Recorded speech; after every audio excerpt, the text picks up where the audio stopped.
and the will therein lieth which dieth not. Who knoweth the mysteries of the will with its vigour? For God is but a great will, pervading all things by nature of its intentness. Man doth not yield himself to the angels, nor unto death utterly, save only through the weakness of his feeble will. Joseph Glanville. I cannot for my soul remember how, when, or even precisely where I first became acquainted with the Lady Ligeia. Long years have since elapsed, and my memory is feeble through much suffering. Or perhaps I cannot now bring these points to mind, because in truth, the character of my beloved, her rare learning, her singular yet placid cast of beauty, and the thrilling and enthralling eloquence of her low musical language made their way into my heart by paces so steadily and stealthily progressive that they have been unnoticed and unknown. Yet I believe that I met her first and most frequently in some large, old, decaying city near the Rhine. Of her family, I have surely heard her speak. That it is of a remotely ancient date cannot be doubted.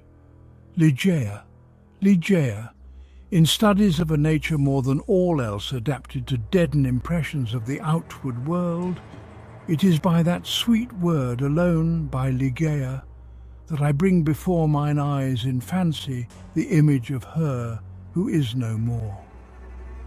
And now, while I write, a recollection flashes upon me that I have never known the paternal name of her who was my friend and my betrothed, and who became the partner of my studies and finally the wife of my bosom.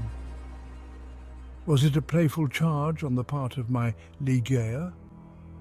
Or was it a test of my strength of affection that I should institute no inquiries upon this point? Or was it rather a caprice of my own, a wildly romantic offering on the shrine of the most passionate devotion? I but indistinctly recall the fact itself. What wonder that I have utterly forgotten the circumstances which originated or attended it. And indeed, if ever she, the wan and the misty-winged Ashtophet of idolatrous Egypt, presided, as they tell, over marriages ill-omened, then most surely she presided over mine.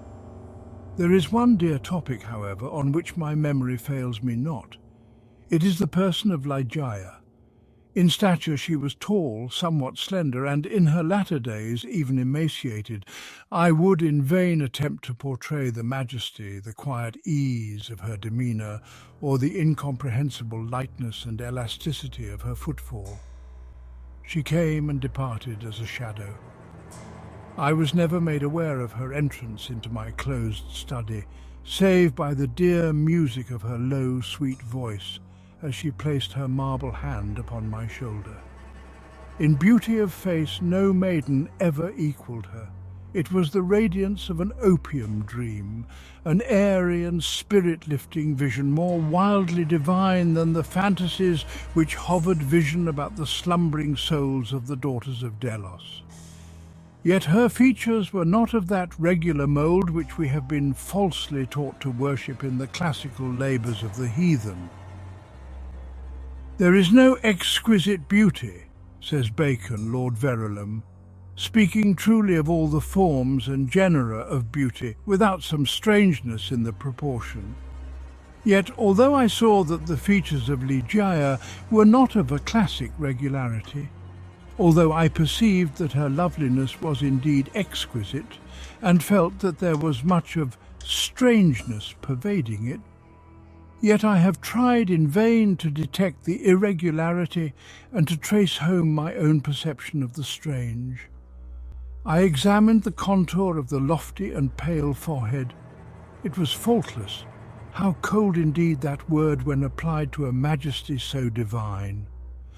The skin rivaling the purest ivory, the commanding extent and repose, the gentle prominence of the regions above the temples, and then the raven black, the glossy, the luxuriant and naturally curling tresses, setting forth the full force of the Homeric epithet, hyacinthine.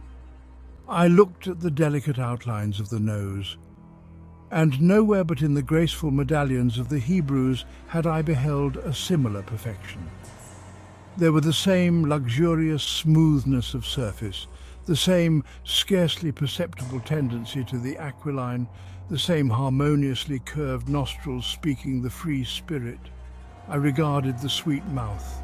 Here was indeed the triumph of all things heavenly, the magnificent turn of the short upper lip, the soft, voluptuous slumber of the under, the dimples which sported and the colour which spoke, the teeth glancing back with a brilliancy almost startling, every ray of the holy light which fell upon them in her serene and placid, yet most exultingly radiant of all smiles.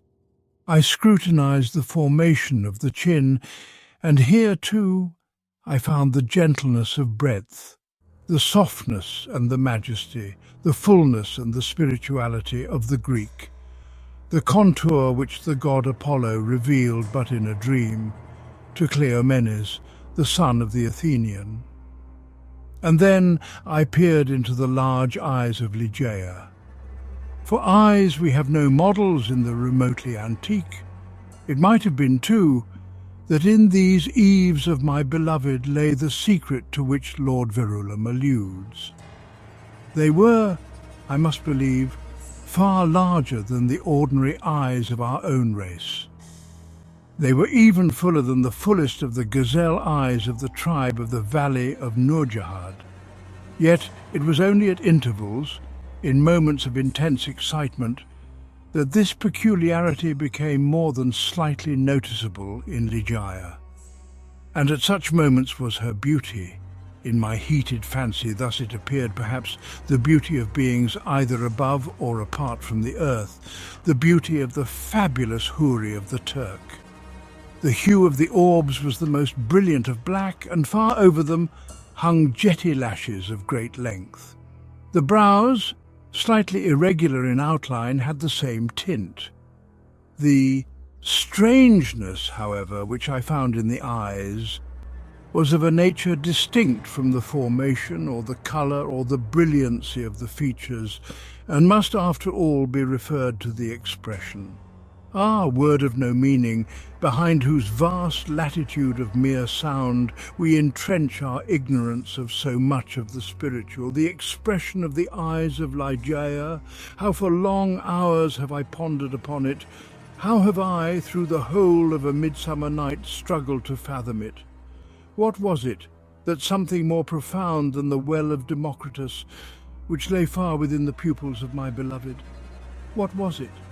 I was possessed with a passion to discover.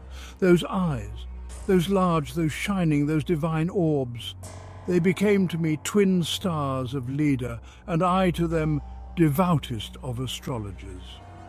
There is no point among the many incomprehensible anomalies of the science of mind more thrillingly exciting than the fact, never, I believe, noticed in the schools, that in our endeavours to recall to memory something long forgotten, we often find ourselves upon the very verge of remembrance, without being able, in the end, to remember. And thus, how frequently, in my intense scrutiny of Ligeia's eyes, have I felt approaching the full knowledge of their expression, felt it approaching, yet not quite be mine, and so at length entirely depart. And strange, O strangest mystery of all, I found in the commonest objects of the universe a circle of analogies to theatic expression. I mean to say that, subsequently to the period when Ligeia's beauty passed into my spirit, there dwelling as in a shrine, I derived from many existences in the material world a sentiment such as I felt always aroused within me by her large and luminous orbs. Yet not the more could I define that sentiment or analyze or even steadily view it. I recognized it, let me repeat, sometimes in the survey of a rapidly growing vine, in the contemplation of a moth, a butterfly, a chrysalis, a stream of running water. I have felt it in the ocean, in the falling of a meteor. I have felt it in the glances of unusually aged people. And there are one or two stars in heaven, one especially a star of the sixth magnitude, double and changeable, to be found near the large star in Lyra, in a telescopic scrutiny of which I have been made aware of the feeling. I have been filled with it by certain sounds from stringed instruments, and not unfrequently by passages from books. Among innumerable other instances, I well remember something in a volume of Joseph Glanville, which, perhaps merely from its quaintness, who shall say, never failed to inspire me with the sentiment. And the will therein lieth, which dieth not. Who knoweth the mysteries of the will with its vigour? For God is but a great will pervading all things by nature of its intentness. Man doth not yield him to the angels, nor unto death utterly, save only through the weakness of his feeble will.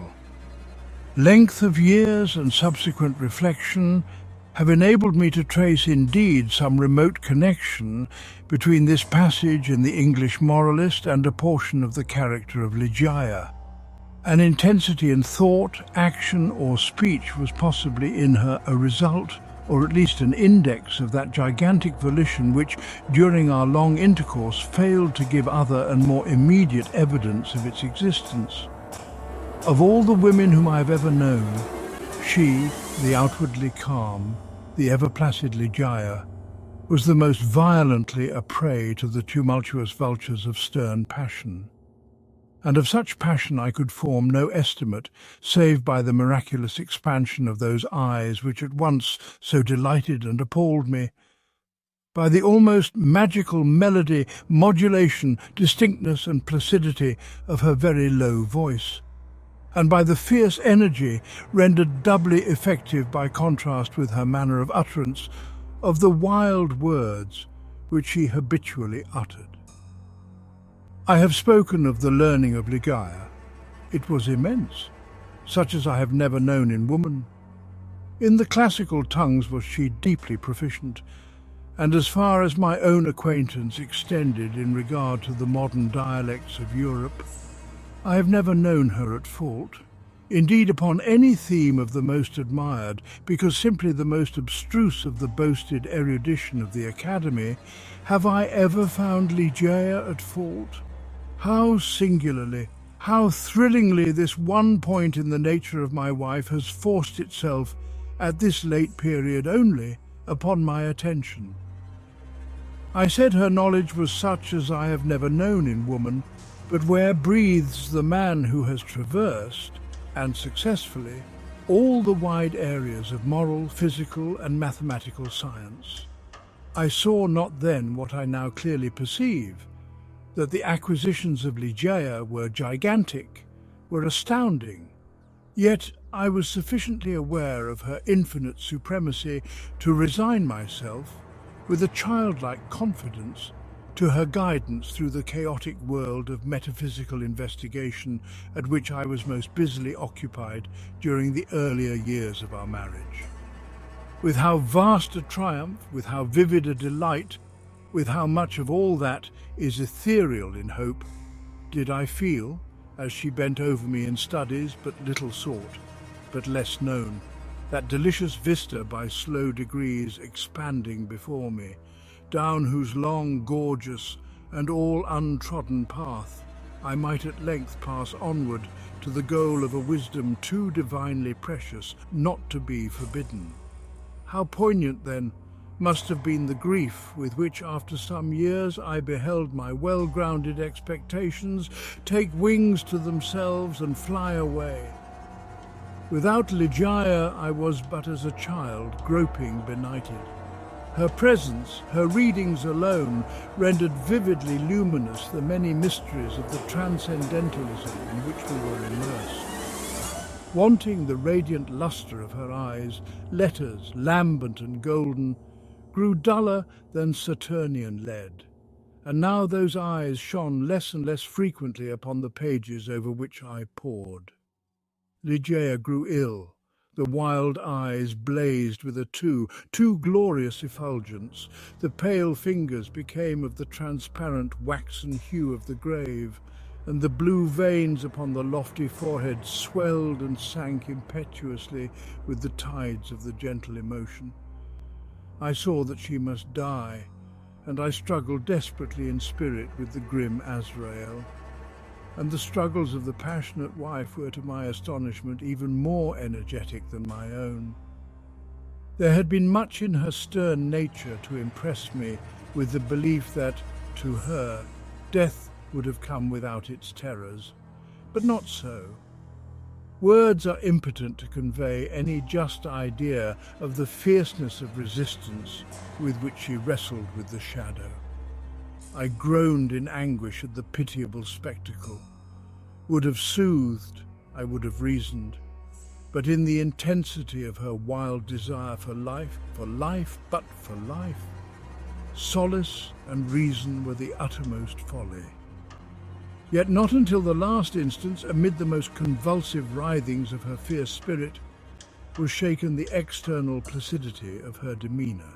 Her voice grew more gentle, grew more low, yet I would not wish to dwell upon the wild meaning of the quietly uttered words.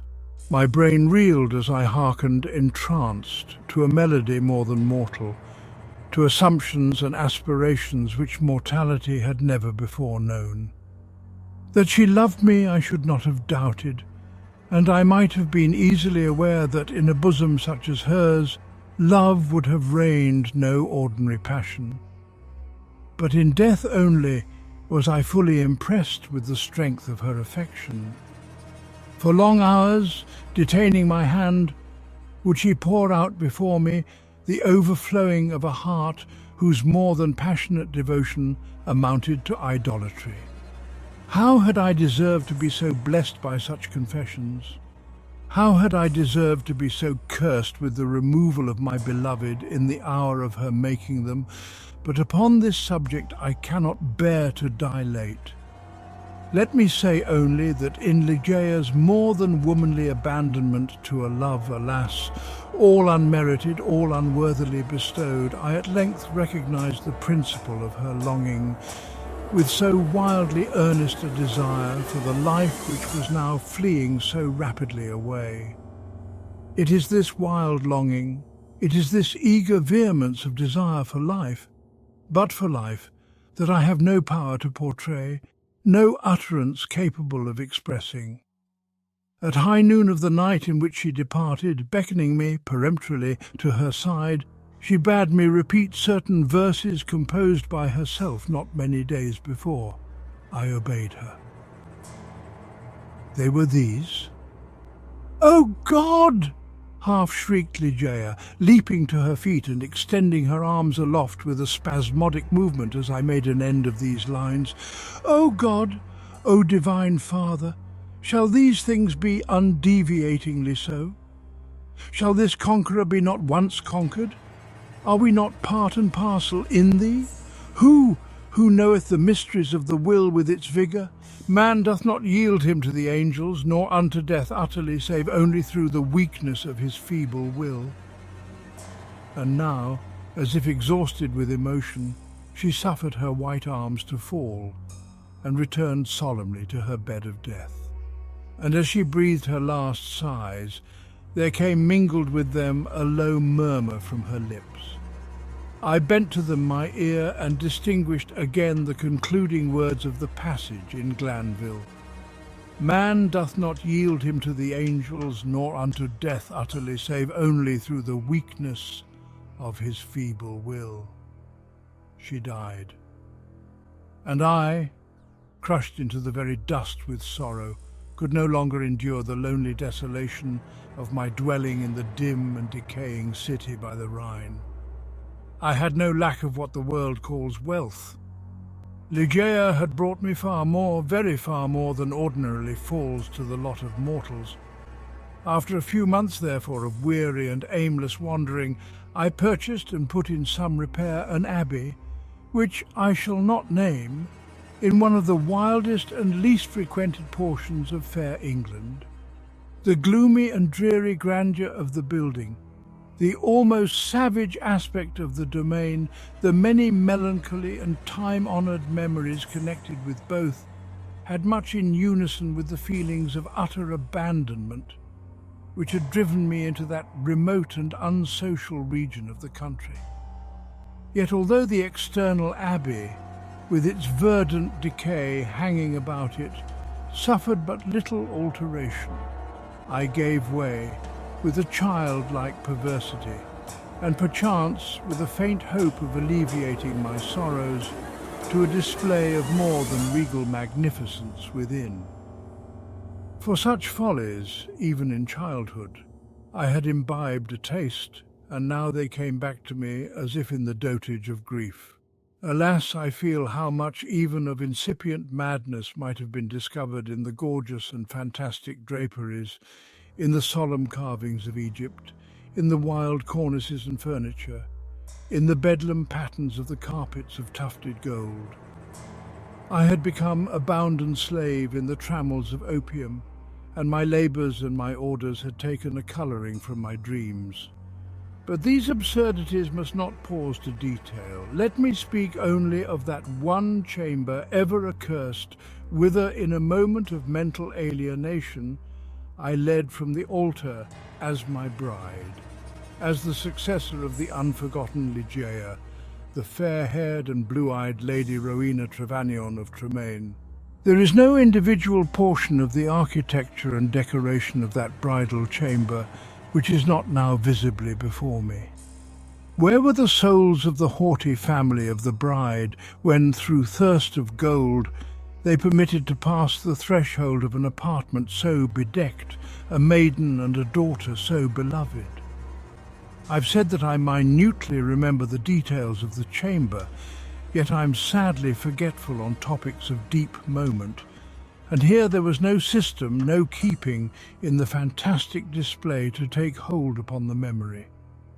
The room lay in a high turret of the castellated abbey, was pentagonal in shape and of capacious size. Occupying the whole southern face of the pentagon was the sole window, an immense sheet of unbroken glass from Venice, a single pane and tinted of a leaden hue, so that the rays of either the sun or moon passing through it fell with a ghastly lustre on the objects within.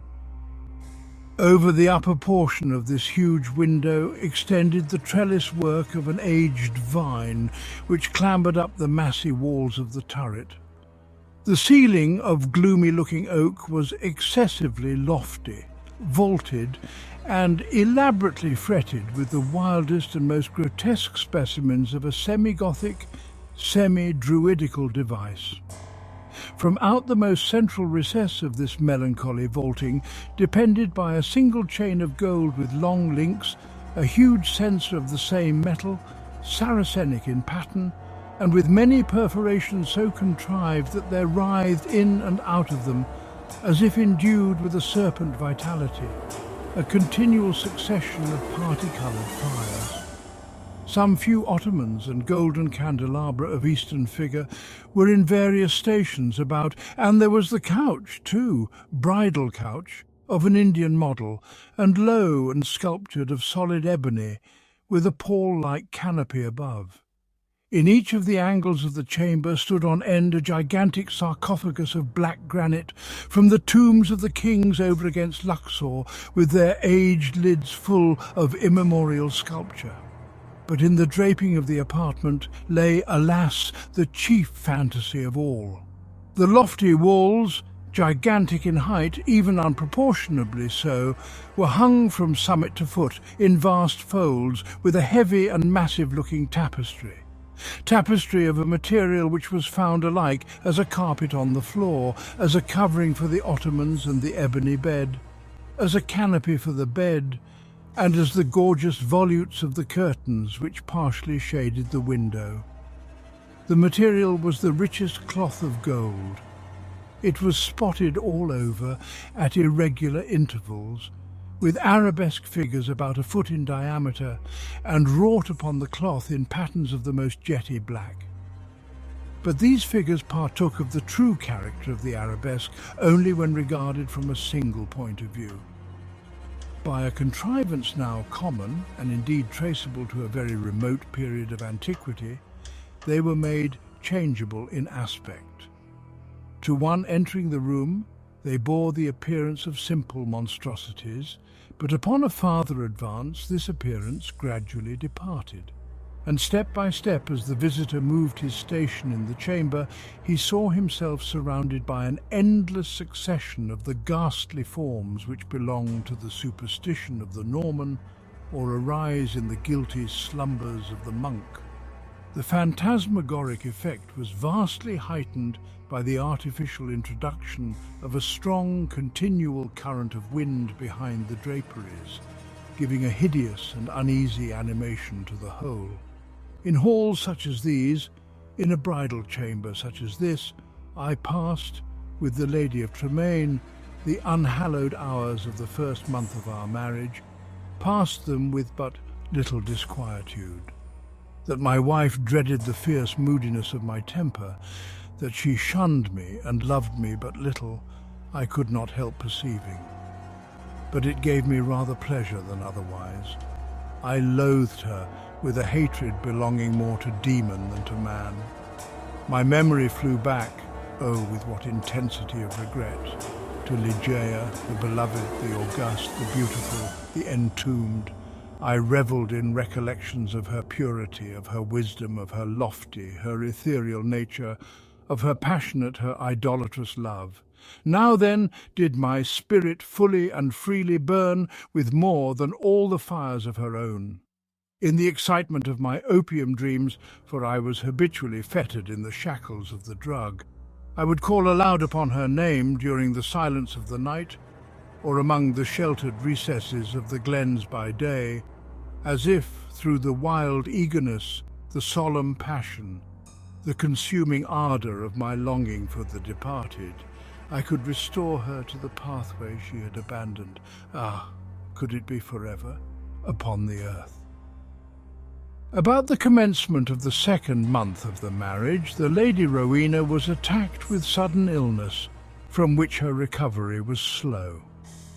The fever which consumed her rendered her nights uneasy, and in her perturbed state of half-slumber, she spoke of sounds and of motions in and about the chamber of the turret, which I concluded had no origin save in the distemper of her fancy, or perhaps in the phantasmagoric influences of the chamber itself. She became at length convalescent, finally well, yet but a brief period elapsed ere a second more violent disorder again threw her upon a bed of suffering, and from this attack her frame, at all times feeble, never altogether recovered. Her illnesses were, after this epoch, of alarming character, and of more alarming recurrence, defying alike the knowledge and the great exertions of her physicians. With the increase of the chronic disease which had thus apparently taken too sure hold upon her constitution to be eradicated by human means, I could not fail to observe a similar increase in the nervous irritation of her temperament and in her excitability by trivial causes of fear. She spoke again, and now more frequently and pertinaciously, of the sounds, of the slight sounds, and of the unusual motions among the tapestries to which she had formerly alluded. One night, near the closing in of September, she pressed this distressing subject with more than usual emphasis upon my attention. She had just awakened from an unquiet slumber, and I had been watching with feelings half of anxiety, half of vague terror, the workings of her emaciated countenance. I sat by the side of her ebony bed upon one of the ottomans of India. She partly arose and spoke in an earnest low whisper of sounds which she then heard but which I could not hear, of motions which she then saw but which I could not perceive. The wind was rushing hurriedly behind the tapestries, and I wished to show her what, let me confess it, I could not all believe, that those almost inarticulate breathings and those very gentle variations of the figures upon the wall were but the natural effects of that customary rushing of the wind. But a deadly pallor, overspreading her face, had proved to me that my exertions to reassure her would be fruitless. She appeared to be fainting, and no attendants were within call. I remembered where was deposited a decanter of light wine, which had been ordered by her physicians, and hastened across the chamber to procure it. But as I stepped beneath the light of the censer, two circumstances of a startling nature attracted my attention. I had felt that some palpable, although invisible, object had passed lightly by my person, and I saw that there lay upon the golden carpet, in the very middle of the rich lustre thrown from the censer, a shadow, a faint, indefinite shadow of angelic aspect, such as might be fancied for the shadow of a shade. But I was wild with the excitement of an immoderate dose of opium, and heeded these things but little, nor spoke of them to Rowena. Having found the wine, I recrossed the chamber and poured out a gobletful which I held to the lips of the fainting lady. She had now partially recovered, however, and took the vessel herself, while I sank upon an ottoman near me, with my eyes fastened upon her person. It was then that I became distinctly aware of a gentle footfall upon the carpet and near the couch, and in a second thereafter, as Rowena was in the act of raising the wine to her lips, I saw, or may have dreamed that I saw, fall within the goblet, as if from some invisible spring in the atmosphere of the room, 3 or 4 large drops of a brilliant and ruby-coloured fluid. If this I saw, not so Rowena. She swallowed the wine unhesitatingly, and I forbore to speak to her of a circumstance which must, after all I considered, have been but the suggestion of a vivid imagination, rendered morbidly active by the terror of the lady, by the opium, and by the hour. Yet I cannot conceal it from my own perception that immediately subsequent to the fall of the ruby drops, a rapid change for the worse took place in the disorder of my wife, so that, on the 3rd subsequent night, the hands of her menials prepared her for the tomb, and on the 4th I sat alone with her shrouded body in that fantastic chamber which had received her as my bride. Wild visions, opium engendered, flitted shadow-like before me. I gazed with unquiet eye upon the sarcophagi in the angles of the room, upon the varying figures of the drapery, and upon the writhing of the party-coloured fires in the censer overhead. My eyes then fell, as I called to mind the circumstances of a former night, to the spot beneath the glare of the censer where I had seen the faint traces of the shadow. It was there, however, no longer, and breathing with greater freedom, I turned my glances to the pallid and rigid figure upon the bed. Then rushed upon me 1,000 memories of Ligeia, and then came back upon my heart with the turbulent violence of a flood the whole of that unutterable woe with which I had regarded her thus enshrouded. The night waned, and still with a bosom full of bitter thoughts of the one only and supremely beloved, I remained gazing upon the body of Rowena. It might have been midnight, or perhaps earlier or later, for I had taken no note of time, when a sob, low, gentle, but very distinct, startled me from my reverie. I felt that it came from the bed of ebony, the bed of death. I listened in an agony of superstitious terror, but there was no repetition of the sound. I strained my vision to detect any motion in the corpse, but there was not the slightest perceptible. Yet I could not have been deceived. I had heard the noise, however faint, and my soul was awakened within me. I resolutely and perseveringly kept my attention riveted upon the body. Many minutes elapsed before any circumstance occurred tending to throw light upon the mystery. At length it became evident that a slight, a very feeble and barely noticeable tinge of colour had flushed up within the cheeks, and along the sunken small veins of the eyelids. Through a species of unutterable horror and awe, for which the language of mortality has no sufficiently energetic expression, I felt my heart cease to beat, my limbs grow rigid where I sat. Yet a sense of duty finally operated to restore my self-possession.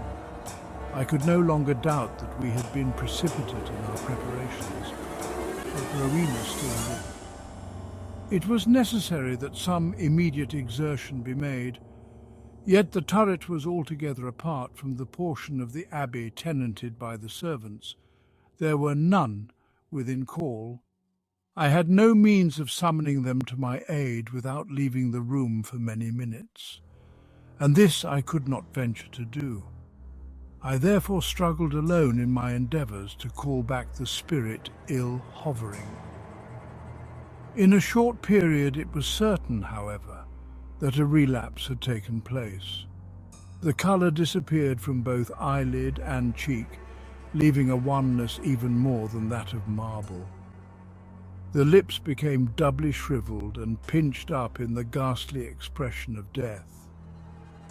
A repulsive clamminess and coldness overspread rapidly the surface of the body, and all the usual rigorous illness immediately supervened.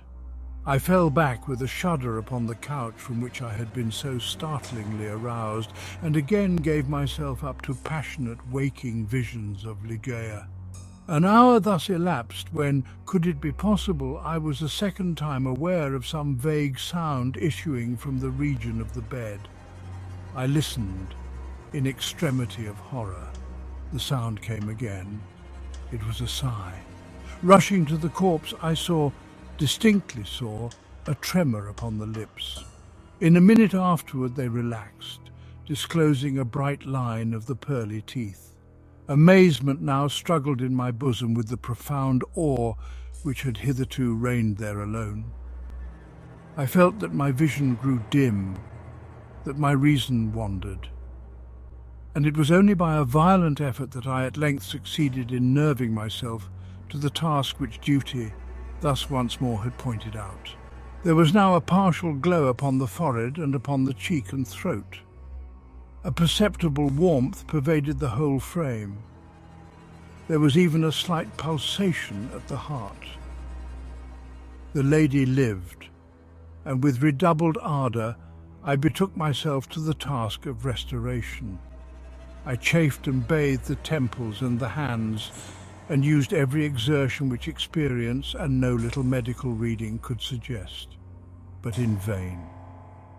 Suddenly the colour fled, the pulsation ceased, the lips resumed the expression of the dead, and in an instant afterward the whole body took upon itself the icy chilliness, the livid hue, the intense rigidity, the sunken outline, and all the loathsome peculiarities of that which has been, for many days, a tenant of the tomb. And again I sunk into visions of Ligeia, and again, what marvel that I shudder while I write, again there reached my ears a low sob from the region of the ebony bed. But why shall I minutely detail the unspeakable horrors of that night?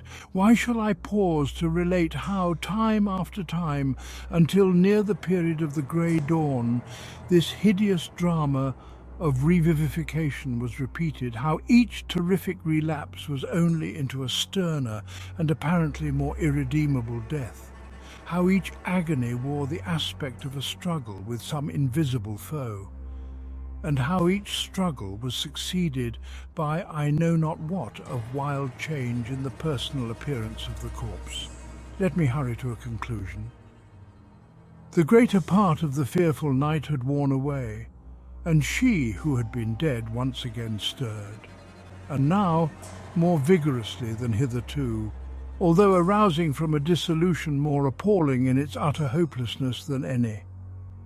I had long ceased to struggle or to move, and remained sitting rigidly upon the ottoman, a helpless prey to a whirl of violent emotions, of which extreme awe was perhaps the least terrible, the least consuming. The corpse, I repeat, stirred, and now more vigorously than before. The hues of life flushed up with unwonted energy into the countenance, the limbs relaxed, and save that the eyelids were yet pressed heavily together, and that the bandages and draperies of the grave still imparted their charnel character to the figure, I might have dreamed that Rowena had indeed shaken off, utterly, the fetters of death. But if this idea was not, even then, altogether adopted, I could at least doubt no longer when, arising from the bed, tottering with feeble steps, with closed eyes, and with the manner of one bewildered in a dream, the thing that was enshrouded advanced boldly and palpably into the middle of the apartment. I trembled not, I stirred not, for a crowd of unutterable fancies connected with the air, the stature, the demeanour of the figure, rushing hurriedly through my brain, had paralyzed, had chilled me into stone. I stirred not, but gazed upon the apparition. There was a mad disorder in my thoughts, a tumult unappeasable. Could it indeed be the living Rowena who confronted me? Could it indeed be Rowena at all? The fair-haired, the blue-eyed Lady Rowena Trevanion of Tremaine? Why should I doubt it?